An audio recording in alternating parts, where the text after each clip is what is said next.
So friends, ఈ వీడియోలో మనం డిస్కస్ చేయబోయే అంశము ఇంపార్టెంట్ ప్లేసెస్కి సంబంధించి ప్రపంచంలోని అత్యంత ముఖ్యమైన ప్రాంతాలు. గత పోటీ పరీక్షల ప్రశ్నపత్రాలను గనక పరిశీలించినట్లయితే కొన్ని ప్రశ్నలు రెగ్యులర్గా ప్రపంచంలోని కొన్ని ప్రాంతాలపైన అడగడం జరుగుతుంది. ఇంపార్టెంట్ ప్లేసెస్కి సంబంధించి ఆ ఇంపార్టెంట్ ప్లేసెస్ వాల్కెనోస్ అగ్నిపర్వతాలే కావచ్చు, సీ సముద్రాలే కావచ్చు, స్ట్రేట్స్ జలసందులే కావచ్చు, అండ్ ఐలాండ్స్ దీవులే కావచ్చు, లేదా వార్తలు నిలిచిన జాతీయ పార్కులే కావచ్చు. రానున్న పోటీ పరీక్షలను దృష్టిలో ఉంచుకొని ఏ పోటీ పరీక్ష అయినా కానివ్వండి, ఏ స్థాయి పోటీ పరీక్ష అయినా కానివ్వండి, నెక్స్ట్ 1 to 2 ఇయర్స్ వరకు ఈ టాపిక్ ఏదైతే ఇప్పుడు నేను డిస్కస్ చేయబోతున్నానో, ఏ ప్రాంతాన్ని అయితే మీకు చూపించబోతున్నానో ఖచ్చితంగా ఇంపార్టెంట్ టాపిక్గా చూడండి, ప్రాధాన్యత ఇవ్వండి. ఖచ్చితంగా ఈ వీడియో నుండి 1 or 2 క్వశ్చన్స్ రానున్న పోటీ పరీక్షలో చూసే ఆస్కారం ఉంది. సో అభ్యర్థులకు సులభంగా అర్థం అవ్వాలని చెప్పేసి ప్రపంచంలో ఇప్పుడు నేను డిస్కస్ చేయబోయే ప్రాంతాలు ఏవైతే ఉంటాయో వాటిని మ్యాప్ పాయింటింగ్ ఆధారంగా మీకు ఎక్స్ప్లెయిన్ చేసే ప్రయత్నం చేస్తాను. ఎందుకంటే కొన్ని మ్యాప్స్ చూస్తేనే ఆ చుట్టుపక్కల ప్రాంతాల గురించి కూడా మనకు అవేర్నెస్ అనేది రావడం జరుగుతుంది. సో ఇంపార్టెంట్ ప్లేసెస్ అంటే ముఖ్యమైన ప్రాంతాలు ప్రపంచం. సో ఇది వరల్డ్ మ్యాప్కి సంబంధించి మనం మెయిన్గా ఫోకస్ చేయాల్సింది ఏంటంటే రష్యా అండ్ యుక్రెయిన్కి సంబంధించి 2022 సంవత్సరంలో ప్రతిరోజు వార్తలో నిలిచిన 2 దేశాలు ఏంటంటే రష్యా యుక్రెయిన్ సంక్షోభానికి సంబంధించి నేటికి కాదు రేపు కూడా రెగ్యులర్గా వార్తలు నిలిచే ప్రాంతాలను గుర్తుంచుకోండి. 2022 సంవత్సరంలో వార్తలు నిలిచినప్పటికీ కూడా నెక్స్ట్ 2 ఇయర్స్ వరకు ఈ 2 దేశాలకి సంబంధించి ఎలాంటి అంశం వార్తలోకి వచ్చినా ఇంపార్టెన్స్ ఇవ్వండి. సో రష్యా పెద్ద దేశం, దానికి ఆనుకొని ఉన్న యుక్రెయిన్.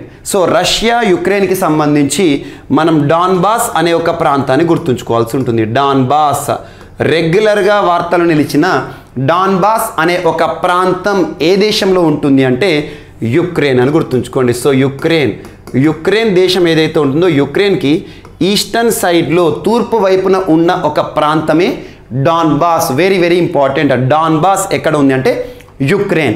సో డాన్బాస్ రీజన్ ఏదైతే ఉందో రష్యాకి బౌండరీగా ఉండడం జరుగుతుంది. ఇది ఒకటి ఇంపార్టెంట్. అండ్ నెక్స్ట్ వచ్చేసేసి ఇక్కడ మనకు అట్లాంటిక్ ఓషన్కి ఇంపార్టెన్స్ ఇవ్వండి. అట్లాంటిక్ ఓషన్ అనగానే మనకు ఇంగ్లీష్ ఆల్ఫాబెట్ని కనుక మీరు చూస్తే ABCD నేర్చుకుంటాం కదా, అందులో S అనే ఒక లెటర్ని అబ్జర్వ్ చేయండి. సేమ్ S ఆకారంగానే ఉంది చూడండి. సో ఇంగ్లీష్ లెటర్ S ఆకారంలో ఉండే మహాసముద్రం ఏది అని కనుక పోటీ పరీక్షలు అడిగారు అనుకోండి, అట్లాంటిక్ ఓషన్ అని గుర్తుంచుకోండి. అట్లాంటిక్ ఓషన్ మొత్తాన్ని చూసుకుంటే దానిలో మధ్య భాగంలో ఒక లైన్ గీస్తాను నేను. ఈ పై భాగాన్ని నార్త్ అట్లాంటిక్ ఓషియానిక్ రీజన్ అని పిలుస్తాను. దిగువ భాగం వచ్చేసి సౌత్ అట్లాంటిక్ ఓషన్ భాగంగా పిలుస్తాను. South side, north side. So ఇక్కడ ఎగ్జామినేషన్లో కొన్ని ప్రశ్నలు అడగవచ్చు. అట్లాంటిక్ మహాసముద్రానికి ఆనుకొని ఉన్న ఖండాల సంఖ్య కాంటినెంట్స్ ఎన్ని అంటారు. సో 4 ఖండాలను గుర్తుంచుకోండి. 4 ఖండాలు. ఆ 4ంట్లో ఫస్ట్ వచ్చేసి నార్త్ అమెరికా, సెకండ్ వచ్చేసి సౌత్ అమెరికా, నెక్స్ట్ వచ్చేసి ఐరోపా, అండ్ నెక్స్ట్ వచ్చేసి ఆఫ్రికా. గుర్తుంచుకోండి. అట్లాంటిక్ మహాసముద్రాన్ని ఆనుకొని ఉన్న ఖండాలు ఎన్ని అంటే 4 కాంటినెంట్స్ గుర్తుంచుకోండి.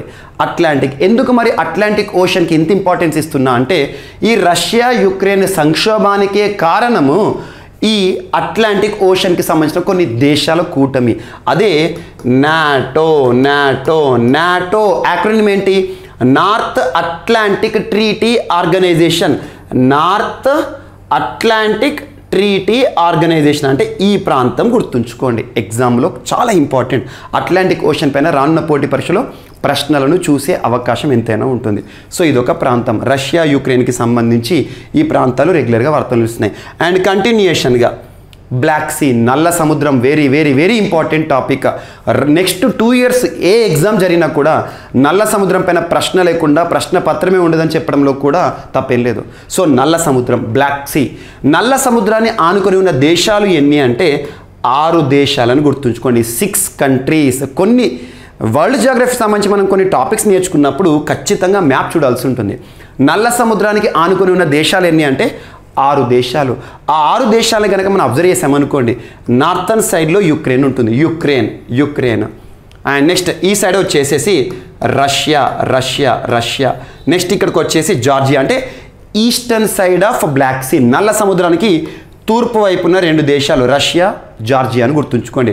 ఉత్తరం వైపున యుక్రెయిన్ అని గుర్తుంచుకోండి. డౌన్ సైడ్లో టర్కీ అని గుర్తుంచుకోండి. అండ్ నెక్స్ట్ వచ్చేసి ఇట్ సైడ్ అంటే western side of Black Sea Romania, Bulgaria గుర్తుంచుకోండి. నల్ల సముద్రానికి ఆనుకొని ఉన్న 6 దేశాలు. So Ukraine northern side, eastern side వచ్చేసి రష్యా, జార్జియా, సదర్న్ సైడ్ వచ్చేసి Turkey, and next western side వచ్చేసి బల్గేరియా, రొమేనియా 6 దేశాలను గుర్తుంచుకోండి. Very very important. సో ఎందుకంటే రష్యా యుక్రెయిన్ సంక్షోభానికే కారణం నల్ల సముద్రం. నల్ల సముద్రంపై పట్టు కోసం కొన్ని దేశాలు చేస్తున్న ఒక మహాసంగ్రమంగా చెప్పుకోవచ్చు. నల్ల సముద్రం అనేది ప్రపంచ వాణిజ్యంలో ముఖ్యంగా సముద్ర రవాణాలో కీలక పాత్ర పోషించే ఒక సముద్రం అని గుర్తుంచుకోండి. నల్ల సముద్రంలో ఈ ప్రాంతాన్ని కనుక అబ్జర్వ్ చేస్తే మనకు స్నేక్ ఐలాండ్ అనే ఒక దీవి ఉంటుంది. Snake Island very very important. Snake Island ఏ సముద్రంలో ఉంటుందంటే నల్ల సముద్రంలో ఉండే ఒక ఐలాండ్, ఒక దీవి అని గుర్తుంచుకోండి సరిపోతుంది. ఇది కూడా రెగ్యులర్గా వార్తల్లోకి వస్తూ ఉంటుంది. ఇది వెరీ వెరీ ఇంపార్టెంట్.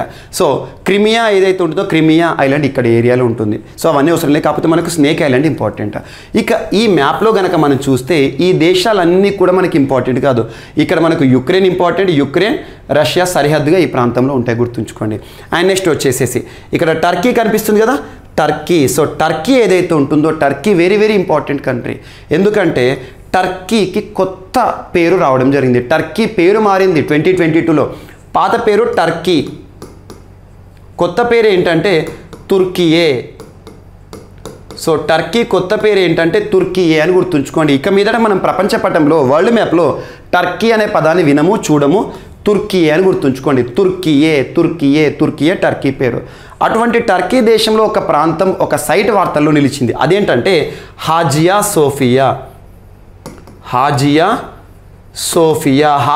సోఫియా అనేది ఒక చర్చ్. రీసెంట్గా టర్కీ ప్రభుత్వం ఏం చేసింది, తుర్కీ ప్రభుత్వం ఏం చేసిందంటే దీన్ని మసీదుగా మార్చింది. యునెస్కో వరల్డ్ హెరిటేజ్ సైట్ అది కాబట్టి ఇంపార్టెంట్.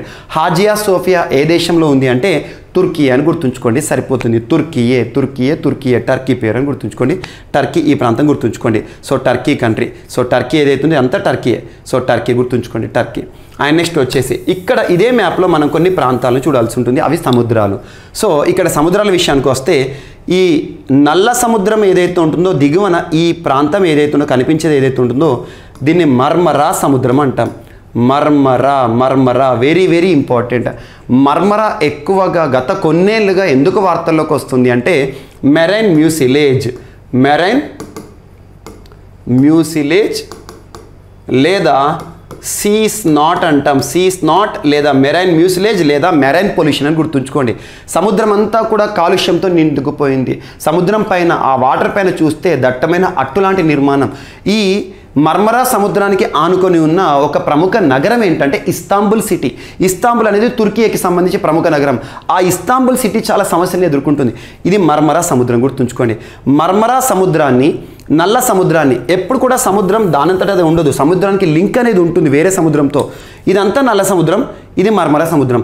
ఈ లింక్ ఉంది కదా, ఈ నల్ల సముద్రాన్ని మరియు మర్మరా సముద్రాన్ని కలిపేదాన్ని స్ట్రేట్ అంటాం. సముద్రాన్ని కలిపేదాన్ని స్ట్రేట్ అంటే తెలుగులో అర్థం ఏంటంటే జలసంధి అంటాం. సంధి.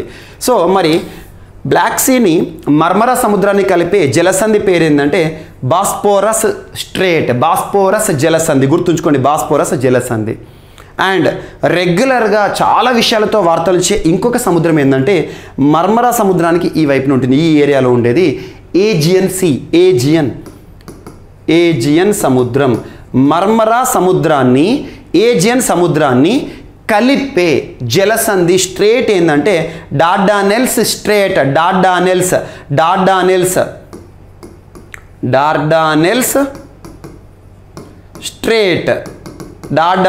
జలసంధి ఏ రెండు సముద్రాలను కలుపుతుంది అంటే మర్మరా సముద్రాన్ని, మర్మరా నల్ల కాదు, మర్మరా సముద్రాన్ని ఏజియన్ సముద్రాన్ని కలిపే జలసంధి పేరు. జలసంధులు గుర్తుంచుకోండి. అండ్ నెక్స్ట్ వచ్చేసేసి ఇక్కడ ఈ నల్ల సముద్రానికి పై వైపున నార్థన్ సైడ్లో అజో అనే ఒక సముద్రం ఉంది. అజో సముద్రం. ఈ అజో సముద్రం రష్యాకి యుక్రెయిన్కి మధ్యలో ఉంటుంది. సో అజో సముద్రం ఇటీవల ఎక్కువగా పర్యావరణ సమస్యలను ఎదుర్కొంది. కారణం ఏంటంటే మనకి రష్యా చేస్తున్న మిసైల్ దాడికి యుక్రెయిన్ ఏదైతే ఉంటుందో మిసైల్ దాడిని ఎదుర్కొంటుంది. ఒక మిసైల్ వచ్చేసి ఈ అజో సముద్రానికి ఆనుకొని ఉన్న ఒక పెద్ద స్టీల్ ఫ్యాక్టరీ పైన పడింది. ఆ స్టీల్ ఫ్యాక్టరీ పేలిపోయేసరికి విషపూరితమైన రసాయనాలు కానివ్వండి, హైడ్రోజన్ సల్ఫైడ్ లాంటి రసాయనాలన్నీ కూడా ఈ సముద్ర ప్రాంతం మొత్తాన్ని కూడా కలుషితం చేశాయి. అలా సముద్ర కాలుష్యంతో వార్తల్లో నిలిచింది. ఇది కూడా ఎవర్ గ్రీన్ టాపిక్, ఎప్పటికీ కూడా గుర్తుంచుకోవాలి. సీ ఆఫ్ అజో మరియు నల్ల సముద్రాన్ని కలిపే జలసంధి పేరేంటి అంటారు? కెర్చ్ జలసంధి, strait of Kerch. Very very important, strait of Kerch. So Kerch జలసంధి ఏ రెండు ప్రాంతాలని కలుపుతుంది? నల్ల సముద్రాన్ని మరియు అజో సముద్రాన్ని. ఈ మ్యాప్లో చూడండి, మనం ఒకటి నల్ల సముద్రం గురించి కంప్లీట్ చేసేసాం, ఎన్ని దేశాలు ఆనుకొని ఉంటాయని చెప్పేసి ఆ దేశాలు ఏంటో చూసాము. అండ్ నల్ల సముద్రానికి పైవైపున ఉన్న మనకి అజో సముద్రం అయిపోయింది, మర్మర సముద్రం అయిపోయింది, ఏజియన్ సముద్రం అయిపోయింది. ఈ సముద్రాలను కలిపి జలసంధులు అయిపోయింది. టర్కీ గురించి మనం వివరంగా చూసాం. ముఖ్యంగా టర్కీ పేరు మార్పు తుర్కీ అని గుర్తుంచుకోండి. ఇవన్నీ కూడా ఇంపార్టెంట్. సో ఈ మ్యాప్లో మనకు ఇంకేమైనా చూడాలనుకుంటే పెద్ద వేరేం ఉండదు. ఈ ఏరియా ముఖ్యంగా కాకసస్ మౌంటైన్స్ గుర్తుంచుకోండి. కాకసస్ మౌంటైన్స్ ఎక్కడ ఉంటాయి? కాకసస్ మౌంటైన్స్ అంటే పర్వతాలు, ఇక్కడ అంటే రష్యాకి సంబంధించిన గుర్తుంచుకోండి కాకసస్. సో ఈ మ్యాప్లో అంతకు మించి మనకు పెద్ద డిస్కస్ చేయాల్సింది ఏం లేదు. వీలైతే ఇది చూడండి, బాల్కన్ మౌంటైన్స్ ఏ దేశం అంటే బల్గేరియా అని గుర్తుంచుకోండి, సరిపోతుంది. నెక్స్ట్ ఇక ఈ మ్యాప్లో కనుక మనం అబ్జర్వ్ చేస్తే ఇండోనేషియా గుర్తుంచుకోండి. ఇండోనేషియా ఈ ప్రాంతం, ఇండోనేషియా అంటే ఆర్కిపెలాగో అంటే అర్థం ఏంటిది? Group of islands. ఆర్చిపెలాగో అంటాం. గ్రూప్ ఆఫ్ ఐలాండ్ అంటే తెలుగులో అర్థం ఏంటిది? దీవుల సముదాయం. దీవులన్నీ కలిసిన ఒక ప్రాంతం దీవుల సముదాయం. దీవి అంటే ఏంటి? ఐలాండ్ అంటే ఏంటిది? మొత్తం వాటర్ ఉంటుంది, చుట్టూ కూడా వాటర్తో ఉంటుంది. అదే పెనిన్సులా అంటే ఏంటి? మనకి మూడు వైపులా కూడా వాటర్ ఉండి ఒకవైపు ల్యాండ్ బౌండరీ ఉందనుకోండి, దాన్ని పెనిన్సులా, ద్వీపకల్పం అంటాం. మరి ఇండోనేషియా ఏదైతే ఉంటుందో ఈ ఇండోనేషియాకి సంబంధించి రెగ్యులర్గా ఏదో ఒక టాపిక్ వార్తలు నిలుస్తూ ఉంది. నెక్స్ట్ 2 to 3 years వరకు ఏ ఎగ్జామ్ అయినా ఇండోనేషియా ఎవర్ గ్రీన్. ఇండోనేషియా ఎందుకు వార్తలోకి వచ్చిందంటే ఇండోనేషియాకి నూతన రాజధానిగా నుసంతరా అని ప్రపోజ్ చేశారు. నుసంతరా ఏ దేశానికి సంబంధించి నూతన రాజధాని పేరుగా ప్రపోజ్ చేయడం జరిగింది, ప్రతిపాదించడం జరిగిందంటే నుసంతరా ఇండోనేషియా అని గుర్తుంచుకోండి. ఇండోనేషియా ప్రస్తుత రాజధాని ఏంటి? జకార్తా. మరి జకార్తా స్థానంలో నుసంతరాని ఎందుకు తెరపైకి తీసుకొస్తున్నారంటే ఈ జకార్తా అనేది సముద్రంలో మునిగిపోబోతుందట అతి త్వరలో. రైజింగ్ సీ లెవెల్ కారణంగా, సముద్రంలోని నీటి మట్టం పెరగడం కారణంగా జకార్తా నీటిలో మునిగిపోతుంది. రాజధాని లేని ఏ నగరమే, ఏ దేశమైనా, ఏ ప్రాంతమైనా కూడా సమస్యలు ఎదుర్కొంటుంది. కాబట్టి కొత్త రాజధానిగా నుసంతరాన్ని డెవలప్ చేసుకుంటున్నారు. అలా ఇండోనేషియా వార్తలకు వచ్చింది. అండ్ ఇండోనేషియాకి సంబంధించి ఈ ప్రాంతంలో సులవేసి అని ఒక దీవి ఉంటుంది. సులవేసి అనే ఒక దీవి, island. Indonesia's group of islands. Sulawesi అనే ఒక దీవి, ఐలాండ్ ఎందుకు వార్తల్లోకి వచ్చింది? రెగ్యులర్గా ఇంపార్టెన్స్ ఏంటంటే ప్రపంచంలోనే అతి పురాతనమైన కేవ్ ఆర్ట్స్ ఈ ప్రాంతంలో పురాతత్వ శాస్త్రవేత్తలు కనుగొనడం జరిగింది. ప్రపంచంలో అతి పురాతనమైన కేవ్ ఆర్ట్స్ సులవేసి ఎక్కడ అంటే ఇండోనేషియా. అండ్ నెక్స్ట్ వచ్చేసి సులవేసికి సంబంధించి ఇంకోటి ఏంటంటే రెగ్యులర్గా తీవ్రమైన భూకంపాలు సంభవించే ఒక దీవిగా దానికి పేరుంది, గుర్తుంచుకోండి సులవేసి. ఇది ఒకటి ఇంపార్టెంట్. అండ్ నెక్స్ట్ ఇండోనేషియాకి సంబంధించి రెగ్యులర్గా అగ్నిపర్వతాలు వార్తలు నిలుస్తాయి. ప్రపంచంలో అత్యధికంగా అగ్నిపర్వతాలు ఏ దేశంలో బద్దలవుతాయంటే ఇండోనేషియా అని చెప్పుకోవచ్చు. అలాంటి ఇండోనేషియాలోని కొన్ని అగ్నిపర్వతాలు ఇక్కడే కవర్ చేసేస్తాను. ఒకటి Mount Merapi, next Mount Sinabung, Mount Semeru, Mount Ili Lewotolok, and next Anak Krakatoa. ఈ అగ్నిపర్వతాలు ఎక్కువగా రెగ్యులర్గా ప్రతి సంవత్సరంలో కూడా వార్తలు నిలిచే అగ్నిపర్వతాలు అంటేనే ఇండోనేషియా అని గుర్తుంచుకోండి, సరిపోతుంది. Mount Merapi, Mount Sinabung, Mount Semeru, Mount Ili Lewotolok, Anak Krakatoa గుర్తుంచుకోండి. ఇవి అగ్నిపర్వతాలు ఇండోనేషియాకి సంబంధించి ఒక దీవి గురించి చెప్పాను. అండ్ ఇండోనేషియాకి సంబంధించి నూతన రాజధాని, అండ్ ఇండోనేషియాకి సంబంధించి అగ్నిపర్వతాలు, ఇవన్నీ కూడా ఇంపార్టెంట్. అండ్ ఇక్కడ కనుక మనం ఈ మ్యాప్లో కనుక ఇంకా ఏమైనా ఇంపార్టెన్స్ ఉన్న టాపిక్స్ కనుక అబ్జర్వ్ చేయాలంటే ఇందాక మీకు చెప్పిన బ్లాక్ సీ ఇక్కడ ఉంటుంది. సో చూడండి, బ్లాక్ సీ అండ్ మనకు కాస్పియన్ సీ ఇక్కడ ఉంటుంది, అరాల్ సముద్రం ఇక్కడ ఉంటుంది. మ్యాప్ పాయింటింగ్ పైన ప్రత్యేక శ్రద్ధ చూపండి. మెడిటరేనియన్ సీ, బ్లాక్ సీకి కింది వైపున ఉండేది మెడిటరేనియన్ సీ, గుర్తుంచుకోండి. మెడిటరేనియన్ సీ ఈ మ్యాప్ ఏదైతే ఉంటుందో కొంత మీకు జూమ్ చేసేస్తే ఈ మధ్యలో కూడా మనకు మర్మర సముద్రం, ఏజియన్ సముద్రం అవన్నీ కనబడతాయి. సో జస్ట్ గుర్తుంచుకోండి, మ్యాప్ పాయింటింగ్ పైన ప్రత్యేక గ్రిప్ పెంచుకోండి. అండ్ నెక్స్ట్ వచ్చేసేసి ఇక్కడ మనకు మ్యాప్లో కనిపిస్తుంది ఆస్ట్రేలియా దేశము, ఖండము. అండ్ ఇదంతా ఏ ప్రాంతంగా చెప్పచ్చు? సదర్న్ పసిఫిక్ ఓషన్, పసిఫిక్ మహాసముద్రానికి దక్షిణ వైపున అన్నట్టు. సో ఇందాక ఇండోనేషియా మీకు ఇది కవర్ చేసేస్తాను, ఇండోనేషియా ఈక్వేటర్ కింద వైపున. అండ్ ఇక్కడ మనకు కిందికి వచ్చేస్తే ఆస్ట్రేలియాకి సమీపంలో ఇక్కడ మనం అబ్జర్వ్ చేస్తే టోంగా అనే ఒక దీవి కనబడుతుంది. టోంగా అనే ఒక దీవి ఒక దేశం, టోంగా రిపబ్లిక్ అనే దేశం. టోంగా రిపబ్లిక్ ఆఫ్ టోంగా అంటాం. ఈ టోంగా రిపబ్లిక్లో 2022లో ఒక తీవ్రమైన వాల్కెనో ఎరప్షన్ జరిగింది, అగ్నిపర్వతం బద్దలైంది. ఆ వాల్కెనో పేరేంటి అంటే టోంగా వాల్కెనో, టోంగా అగ్నిపర్వతం. ఆ అగ్నిపర్వతం యొక్క పూర్తి పేరు ఏంటంటే హుంగా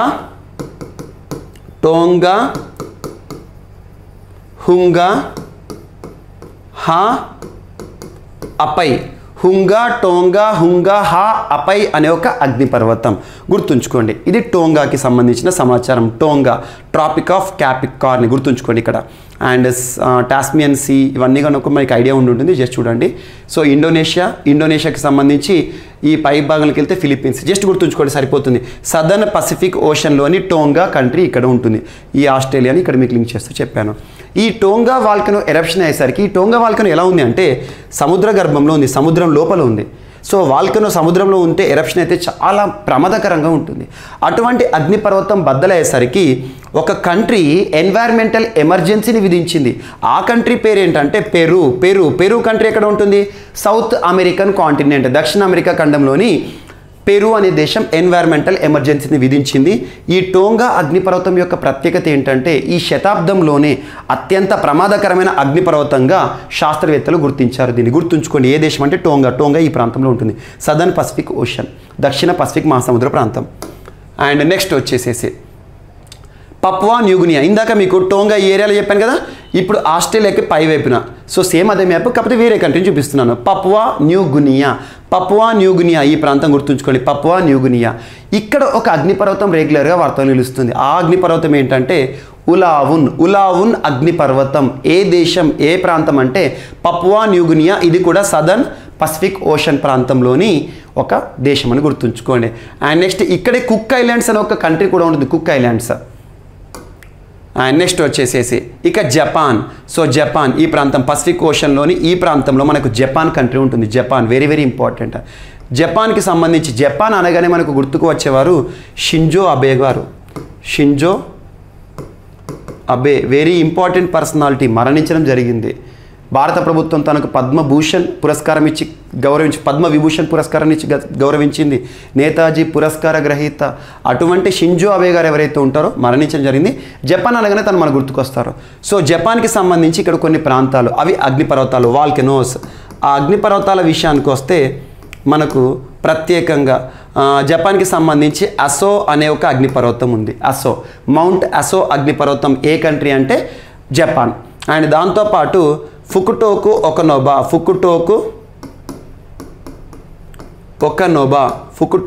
ఒకనోబా అనే ఒక అగ్నిపర్వతం, వాల్కనో. ఇది కూడా ఈ రెండు గుర్తుంచుకోండి. జపాన్కి సంబంధించి షింజో అబే కంట్రీ అని గుర్తుంచుకోండి సరిపోతుంది. అండ్ నెక్స్ట్ సో సోలమన్ దీవులు, ఇవన్నీ కూడా సదర్న్ పసిఫిక్ ఓషన్లోనే. పపువా న్యూగినియా, టోంగా, ఇక్కడ దగ్గరికి వచ్చేసేసి మనకు సాలమన్ దీవులు. ఈ దీవుల్లోనే ఒక అగ్నిపర్వతం కవాచి అగ్నిపర్వతం ఎక్కడ ఉంటుందంటే సాలమన్ దీవుల్లోని ఒక అగ్నిపర్వతం అని గుర్తుంచుకోండి. Pacific Ocean, Micronesia, Polynesia, Melanesia అని చెప్తాం ఈ ప్రాంతాల్లో. ఫిజీ దీవి ఇక్కడ ఉంటుంది, Fiji, Tuvalu, Kiribati, so New Caledonia. And next వచ్చేసి ఫిలిప్పీన్స్లోని రెండు అగ్నిపర్వతాలు. అదేంటంటే ఒకటి తాల్ అగ్నిపర్వతం, రెండు బులుసాన్ అగ్నిపర్వతం. తాల్ మరియు బులుసాన్ వాల్కెనోస్ ఏ కంట్రీ అంటే ఫిలిప్పీన్స్ అని గుర్తుంచుకోండి. ఫిలిప్పీన్స్ కూడా ఎక్కువగా మనకి భూకంప సంబంధిత పరిస్థితులతో వార్తలను ఇస్తుంది. విపత్తు సంబంధిత అంశాలు ఎక్కువగా ఫిలిప్పీన్స్లో మనం చూస్తూ ఉంటాం. అండ్ నెక్స్ట్ వచ్చేసి డెమోక్రటిక్ రిపబ్లిక్ ఆఫ్ కాంగో, ఇదంతా ఆఫ్రికా కాంటినెంట్, ఆఫ్రికా ఖండం. ఈ ప్రాంతం ఏదైతే ఉంటుందో Democratic Republic of Congo, Victoria లేక్కి ఆనుకొని ఉండే ఒక చిన్న ప్రాంతం అని గుర్తుంచుకో. విక్టోరియా లేక్ ఇక్కడ ఉంటుంది, దగ్గరలో ఉంటుంది. So democratic Republic of Congo ఈ దేశంలోని ఒక అగ్నిపర్వతం మౌంట్ నీరాగాంగో. మౌంట్ నీరాగాంగో ఏ దేశము? డెమోక్రటిక్ రిపబ్లిక్ ఆఫ్ కాంగో అని గుర్తుంచుకోండి. డెమోక్రటిక్ రిపబ్లిక్ ఆఫ్ కాంగో అనేది ఏ ఖండంలో ఉంటుంది అంటే మనకి ఆఫ్రికా ఖండం, గుర్తుంచుకోండి, చీకటి ఖండం. అండ్ నెక్స్ట్ వచ్చేసి ఐస్లాండ్ ఈ ప్రాంతంలో ఉంటుంది. ఐస్లాండ్లోనే ఒక అగ్నిపర్వతం గుర్తుంచుకోండి. ఐస్లాండ్ అంటే అట్లాంటిక్ ఓషన్కి సంబంధించి. ఐస్లాండ్లోని అగ్నిపర్వతం పేరు ఏంటంటే ఫ్యాగ్రడాల్స్.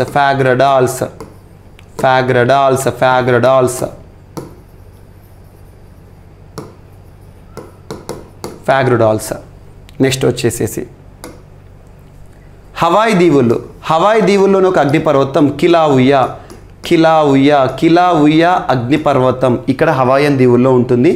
అండ్ ఇక్కడ మనకు అలస్కా ఉంటుంది. అలస్కాలోని 3 అగ్నిపర్వతాల పేర్లు గుర్తుంచుకోండి. అవేంటంటే పావులాఫ్,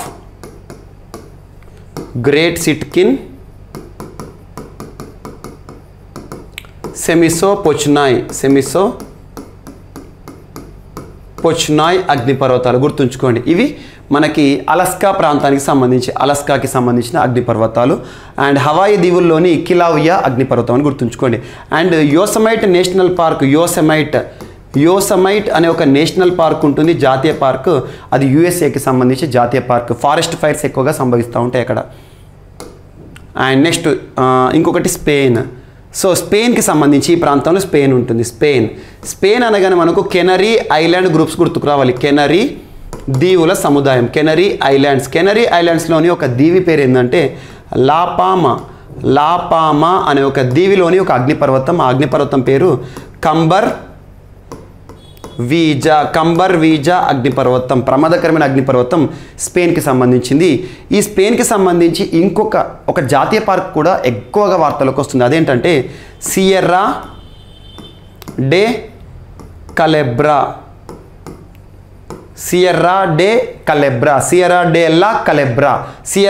కలెబ్రా అనే ఒక పార్క్. అది ఒక జాతీయ పార్క్.